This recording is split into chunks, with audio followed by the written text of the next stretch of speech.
নমস্কার, আমি অরূপ চক্রবর্তী চলে এলাম আমার ইউটিউব চ্যানেল অরূপ সিতে। আজকে কার্যত বঙ্গ রাজনীতি, দেশের রাজনীতি এবং অবশ্যই আন্তর্জাতিক রাজনীতি একেবারে জমজমাট। একদম টি-20 ম্যাচের স্লগ ওভারের লাস্ট ওভারের ব্যাটিংয়ের মতো কার্যত টানটান উত্তেজনায় পরিপূর্ণ। একদিকে রাজ্যে মমতা বন্দ্যোপাধ্যায় কমিশনের ফুল বেঞ্চ আসার আগে ধর্মতলার তার সেই ঐতিহাসিক জায়গায় ধর্ণা শুরু করছেন এসআইআরের এই আন্ডার অ্যাডজুডিকেশন বিচারাধীন করে ৬০ লক্ষ মানুষের জীবনকে অনিশ্চিত করে ফেলার প্রতিবাদে। তার সাথে সাথে আজকেই বা কালকে রাত থেকে বলা ভালো, খবরের শিরোনামে যে ভারতবর্ষকে নাকি কেন ইতিমধ্যেই সে তথ্য সামনে চলে এসছে, আমেরিকা ৩০ দিনের জন্য রাশিয়া থেকে তেল কেনবার অনুমতি প্রদান করেছে। তাহলে ভাবুন, রাশিয়া থেকে ৩০ দিনের জন্য ভারত তেল নিতে পারবে। তার মানে এতদিন রাশিয়া থেকে সস্তা হওয়া সত্ত্বেও তেল নিতে পারছিল না, কারণ আমেরিকা বারণ করে দিয়েছিল। আমরা কার থেকে তেল কিনবো, সস্তায় তেল যার থেকে পাচ্ছি, আমেরিকা দাদাগিরি করে বারণ করে দিচ্ছে, তাই আমরা কিনতে পারছি না। এবং আজকে আমেরিকার বিদেশ সচিব তার দপ্তর থেকে যে ডকুমেন্ট বেরিয়ে এসছে তাতে পরিষ্কার যে তারা বলে দিচ্ছেন যে ভারতকে ৩০ দিনের সময়সীমা তারা অ্যালাউ করেছেন। অর্থাৎ এপস্টিন ফাইলের চাপে নাকি অন্য কোনো চাপে আমরা জানি না, কিন্তু চাপ তো আছেই, যার জন্য ভারত রাশিয়া থেকে তেল কিনতে পারছিল না। হরমুজ প্রণালী বন্ধ করে দিয়েছে ইরান, সেই প্রেক্ষিতে আমেরিকা দাক্ষিণ্য করেছেন বললে অত্যুক্তি হয় না। সেই নিয়ে স্বাভাবিকভাবেই রাজ্য রাজনীতি, দেশের রাজনীতি উত্তাল হবে। তার মধ্যে আজকে পশ্চিমবঙ্গ বিধানসভাতেও টানটান উত্তেজনা। বিজেপির ৯ বারের হারা, সুকুমার রায় লিখে গিয়েছিলেন ১৯টি বার ম্যাট্রিকে সে ঘায়েল হয়ে সামল শেষে। রাহুল বিশ্বজিৎ সিনহা সম্ভবত সুকুমার রায়ের লেখাটাকে সত্যি করার দিকে এগোচ্ছিলেন, কারণ রাজ্যসভায় নমিনেশন জমা দিতে গিয়েও বিনা প্রতিদ্বন্দ্বিতায় জিতবেন, সেখানেও নমিনেশন জমা দিতে গিয়ে এত ভুল করেছিলেন কার্যত তার নমিনেশন বাতিল হয়ে যাওয়ার কথা। এবং যদি নমিনেশন বাতিল হয় তাহলে সেই আসনে পুনরায় ভোট হবে, এবং পুনরায় ভোট হলে সেই আসনটা বিজেপি হারাবে, কারণ বিজেপির হাতে এই মুহূর্তে ৬৫ জন বিধায়ক, তৃণমূলের হাতে ২২০-২৫-এর বেশি বিধায়ক। অর্থাৎ শিওর জেতা সিট সেটাও রাহুল সিনহা তার কপাল গুনে খোয়াতে বসেছিলেন। এই অবস্থায় কার্যত নজিরবিহীনভাবে সিইও মনোজ আগরওয়াল সোজা বিধানসভায় পৌঁছে গেলেন। এই উদাহরণ ভারতের অতীতে নেই। যাতে রাহুল সিনহার নমিনেশন ক্যান্সেল না হয়, যেটা অন্যায্য নমিনেশন, যেখানে তিনি সমস্ত তথ্য উল্লেখ করেননি, তার বিরুদ্ধে থাকা মামলার তথ্য সব উল্লেখ করেননি বলে বিজেপি সূত্রেই জানা যাচ্ছে, তার মনোনয়ন বাঁচানোর জন্য সিইও মনোজ আগরওয়ালকে বিধানসভায় দৌড়তে হলো। কার্যত নজিরবিহীন ঘটনার সাক্ষী থাকলো পশ্চিমবঙ্গ বিধানসভা। এরপর হয়তো তার হস্তক্ষেপে রাহুল সিনহা রাজ্যসভার সাংসদ হবেন, কিন্তু নির্বাচন কমিশনকে যে দালাল বলা হয়, ওরা প্রতিটা পদক্ষেপে নিজেরাই প্রমাণ করছে। এই ঘটনা তার সাম্প্রতিকতম উদাহরণ হয়ে থাকলো। আন্তর্জাতিক স্তরে আরও একটি বড় খবর, নেপালে নির্বাচন হয়েছিল। যে নেপালে রাজতন্ত্র সরিয়ে মাওয়িস্টরা, বামপন্থীরা ক্ষমতায় এসেছিলেন, সেই বামপন্থীরা চূড়ান্ত দুর্নীতিতে ডুবে গিয়েছিলেন। নেপালের মানুষ ক্ষুব্ধ হয়েছিল, আগুন জ্বলে গিয়েছিল গোটা নেপালে। তারপর অবশেষে নেপালে নির্বাচন, এবং এখনো পর্যন্ত যা পাওয়া খবর, নেপালে কিন্তু বামপন্থীদের বিপুলভাবে পরাজয় হচ্ছে। রাষ্ট্রীয় স্বতন্ত্র পার্টি, যার অন্যতম প্রধান বালেন্দ্র শাহ, যাকে সংক্ষেপে সবাই বালেন বলে চেনেন, তার নেতৃত্বে নেপালে সম্ভবত রাষ্ট্রীয় স্বতন্ত্র পার্টির সরকার তৈরি হতে চলেছে, কারণ বিপুল মার্জিনে তারা অধিকাংশ সিটে এগিয়ে রয়েছেন এখনো অবধি। যখন এই ভিডিও পাবলিশ হবে ততক্ষণে নেপালে সরকার কারা গড়েছে হয়তো জানা যাবে। এর মধ্যে সবচেয়ে ইন্টারেস্টিং যে খবর, সেটা হলো পশ্চিমবঙ্গের রাজ্যপাল। গতকাল রাত 7:30 নাগাদ হঠাৎ জানা যায় যে রাজ্যপাল চিত্রাম বিচিত্রাম আনন্দ বোস, কি বিচিত্র, পদত্যাগ করলেন। হঠাৎ করে পদত্যাগ করলেন, কিন্তু পদত্যাগের আগে আরও ইন্টারেস্টিং, উনি কলকাতার ভোটার তালিকায় কিছুদিন আগে নাম তুলেছিলেন, সম্ভবত 37 নম্বর ওয়ার্ডে তিনি ভোটার তালিকায় নাম তুলেছিলেন, নিজের নাম ভোটাধিকার নথিভুক্ত করেছিলেন। কেন করেছিলেন উনিই বলতে পারবেন।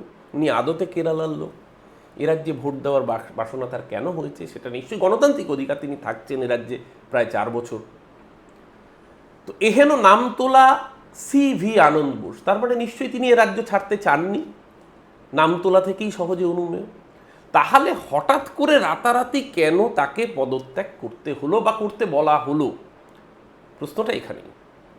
তাহলে কি CV আনন্দ বোস অমিত শাহের পরিকল্পনা মতো এ রাজ্যে রাষ্ট্রপতি শাসন বা 356 জারি করার যে প্রয়াস, সেই প্রয়াসের সাথে পুরোপুরি সহমত হননি? এর আগে অতীতে বহুবার বিজেপির এজেন্ট হিসেবে কাজ করল, এই বিষয়ে কি তাহলে তিনি সম্পূর্ণ সহমত হননি? তাহলে কি তিনি সম্পূর্ণ সহমত হননি যে নির্বাচন প্রক্রিয়া যদি ডিলেড হয়, তাহলে সেই ডিলেড প্রক্রিয়ার মধ্যে যখন অন্তর্বর্তীকালীন একটা কিছু তৈরি হবে, সেখানে রাজ্যপালের একটা বড় রোল থাকবে? তাহলে কি রাজ্যপাল তার সেই রোলটা গুরুত্বপূর্ণ হতে পারে, যেখানে প্রেসিডেন্সিয়াল রুলের মতো একটা প্যারালাল ব্যবস্থা তৈরি হতে পারে, সেই দিকে বিজেপিকে সম্পূর্ণভাবে মদত দিতে চাননি বলেই এই সিদ্ধান্ত?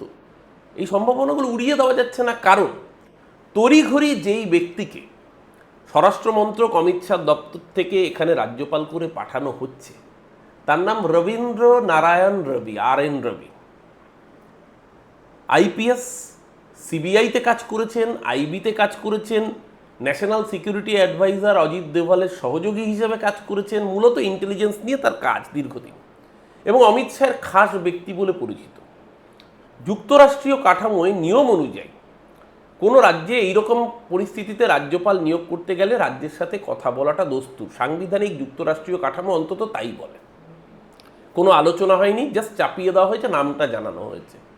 প্রতিবাদ করেছেন মুখ্যমন্ত্রী, কিন্তু কেন্দ্রীয় সরকার কবেই আর গণতন্ত্রের কথা শুনেছে, কবেই বা সংবিধানের দোহাই তোয়াক্কা করেছে? তাই গায়ের জোরে RN রবিকে বসানো হচ্ছে। এবং মাথায় রাখতে হবে, এই RN রবি তিনি যখন তামিলনাড়ুর রাজ্যপাল ছিলেন, তখন প্রতি পদে তামিলনাড়ু সরকারের সঙ্গে এমন অসহযোগিতা করেছিলেন, তামিলনাড়ু সরকারকে প্রতি স্তরে এমনভাবে বিব্রত করেছেন, যার জন্য সুপ্রিম কোর্ট অবধি মামলা গিয়েছিল, এবং সুপ্রিম কোর্ট বাধ্য হয়েছিল যে রাজ্যপালের বিলের সইয়ের সময়সীমা বেঁধে দিতে। কিছুদিন আগে সেই মামলা আপনাদের হয়তো স্মরণে থাকবে, কারণ উনি দিনের পর দিন বিল ফেলে রাখছিলেন। শুধু তাই না, আপনারা জানেন বিধানসভায় যে বাজেট বক্তৃতা হয়, তার প্রারম্ভিক ভাষণ দেন রাজ্যপাল। সেই ভাষণটা রাজ্য সরকার ঠিক করে দেয়। সেই ভাষণে তামিলনাড়ু বিধানসভায় যখন DMK স্ট্যালিনের সরকার, তারা মহিলাদের অগ্রগতির জন্য যে কাজ করেছে, তারা ধর্মনিরপেক্ষতা রক্ষায় অর্থাৎ দেশের সংবিধান রক্ষায় যে কাজ করেছে, সেই শব্দ যখন লেখা ছিল, তখন সেইখান থেকে উইমেন এম্পাওয়ারমেন্ট, নারীর ক্ষমতায়ন নামক শব্দটি তিনি পড়তে অসম্মতি দেন। তিনি পড়েননি, তিনি সেকুলার শব্দটা উচ্চারণ করেননি, রাজ্যপালের ভাষণে সেটি লেখা থাকলো। এমনকি মুখ্যমন্ত্রী স্ট্যালিন যখন বক্তৃতা শুরু করেন, তিনি পত্রপাঠ বিধানসভা থেকে বেরিয়ে যান, এই অভিযোগ উঠেছে। বিশ্ববিদ্যালয়গুলোর স্বায়ত্ত শাসনের ক্ষেত্রে তার গাজোয়ারির অভিযোগ উঠেছে। বিশ্ববিদ্যালয়ের উপাচার্যরা একাধিকবার প্রতিবাদ করেছেন। রাজ্য সরকারের পাঠানো বিল বছরের পর বছর, মাসের পর মাস ফেলে রেখেছেন, যাতে বিলটা আইনে পরিণত না হয়। তার জন্য তামিলনাড়ু সরকার মামলা করেছিল সুপ্রিম কোর্টে। সুপ্রিম কোর্ট ভর্ৎসনা করে, যেরকম অনির্দিষ্টকাল বিল ফেলে রাখা যায় না। এমন বিতর্ক হয়েছিল যে ওখানকার PhD গবেষণারত ছাত্রছাত্রীরা তাকে বিক্ষোভ দেখায়, এবং তার হাত থেকে, তিনি যেহেতু আচার্য বিশ্ববিদ্যালয়গুলোর, তার হাত থেকে সাম্মানিক ডক্টরেট ডিগ্রি নিতে তারা প্রত্যাখ্যান করেন। এই রকম অবস্থা তৈরি হয়েছিল। সেই জায়গায় দাঁড়িয়ে এই RN রবি, রবীন্দ্র নারায়ণ রবি, তাকে পশ্চিমবঙ্গের মসনদে পাঠানো হিজ এক্সেলেন্সি গভর্নর কোনোভাবে কি পশ্চিমবঙ্গে এই SIR নিয়ে যে অসভ্যতামি শুরু করেছে নির্বাচন কমিশন, যদি মমতা ব্যানার্জি সুপ্রিম কোর্টে সওয়াল না করতেন, তাহলে যে 60 লাখ আন্ডার অ্যাডজুডিকেশন বিচারাধীন করেছে, প্রত্যেকের 2002 সালের তালিকায় নাম আছে, অথবা বাবা মার নাম রয়েছে, অর্থাৎ এরা কেউ রোহিঙ্গা অনুপ্রবেশকারী নন। বিনা কারণে কারোর নামের একটা শব্দের একটা এদিক ওদিক ভুল, কারোর একটা বানানের এদিক, আবার অনেকের কোনো ভুলও নেই, পাসপোর্ট সহ সমস্ত ডকুমেন্ট রয়েছে, সরকারি কর্মচারী, কেন্দ্রীয় সরকারি কর্মচারী, শুধুমাত্র সংখ্যালঘু হওয়ার অপরাধে, মুসলমান হওয়ার অপরাধে, পিছিয়ে পড়া প্রান্তিক মানুষ হওয়ার অপরাধে তাদের নাম বিচারাধীন করে বাদ দিতে চেয়েছে। যদি মমতাদি সেদিনকে লড়াইটা না লড়তেন, আজকে হয়তো বিচারাধীন থাকতো না, তারা সরাসরি ডিলিটেড হয়ে যেতেন। এই জায়গায় দাঁড়িয়ে কোর্ট নিযুক্ত স্পেশাল অবজারভার সুপ্রিম কোর্ট দিতে বলেছে। এবার যেই সময়সীমা রয়েছে তাতে আদৌ সম্ভব কিনা এই এত মানুষের শুনানি, সেটা নিয়েও প্রশ্ন রয়েছে। যদি সময়ে সম্ভব না হয়, তাহলে যাতে রাজ্যপালকে ব্যবহার করে এই এলোমেলো করে দেমা লুটে পুটে খাই, ঘোলা জলে মাছ ধরার পরিস্থিতি তৈরি করা যায়, যাতে ঘুরিয়ে ব্যাকডোর দিয়ে 356 জারি করা যায়, তার জন্যই কি তড়িঘড়ি এই RN রবি অমিত শাহের পেয়ারের লোককে রাজ্যপালের পদে আসীন করানো হলো? প্রশ্ন থাকছে, কারণ তার অতীত অভিজ্ঞতা, তার অতীত ইতিহাস প্রতিটা স্তরে, এমনকি যখন তিনি নাগাল্যান্ডে ছিলেন কিছুদিন, তার ফেয়ারওয়েলে পর্যন্ত নাগাল্যান্ডের কোনো সরকারি মানুষ, নাগাল্যান্ডের সাধারণ মানুষ, স্বেচ্ছাসেবী সংগঠন থেকে শুরু করে বহু মানুষ প্রত্যাখ্যান করেছিল তার ফেয়ারওয়েলে আসার জন্য। তো এহেন বিজেপির পাপেট বা অমিত শাহর পাপেট, তাকে পশ্চিমবঙ্গের রাজ্যপালের কুর্সিতে এই সময় বসানো নিশ্চিতভাবে অনেক বড় ইঙ্গিতবাহী। আগামী দিন সময় বলবে যে তিনি কি উদ্দেশ্যে এসছেন, রাজ্যকে কত রকমভাবে বিব্রত করবেন, কত রকমভাবে সংবিধানের উপর আঘাত আনবেন, কত রকমভাবে গণতন্ত্রকে ধ্বংস করবেন, সে নিশ্চয়ই সময় বলবে, আমরা তো দেখতেই পাবো। কিন্তু ঘরপোড়া গরু আমরা, সিঁদুরে মেঘ দেখলে তাই আশঙ্কা থাকে। এই আশঙ্কাগুলো আপনাদের সাথে শেয়ার করলাম, বাকিটা আপনারা বিচার করবেন, বিবেচনা করবেন। আমরা চাইব একটা সুস্থ গণতান্ত্রিক প্রক্রিয়ায় বৈধ ভোটারদের নাম যেন বাদ না যায়, তারা যেন নির্বাচনে অংশগ্রহণ করতে পারেন এবং সঠিক সময়ে যেন নির্বাচন কমিশন অনুষ্ঠিত করায়। নির্বাচন কমিশনের কাজ কৃতদাস কমিশন হওয়া নয়, নির্যাতন কমিশন হওয়া নয়, দালাল কমিশন হওয়া নয়। নির্বাচন কমিশনের কাজ সুষ্ঠুভাবে ইনক্লুসিভনেসের মন্ত্র নিয়ে, এক্সক্লুসিভনেস নয়, নির্বাচন পরিচালনা করা।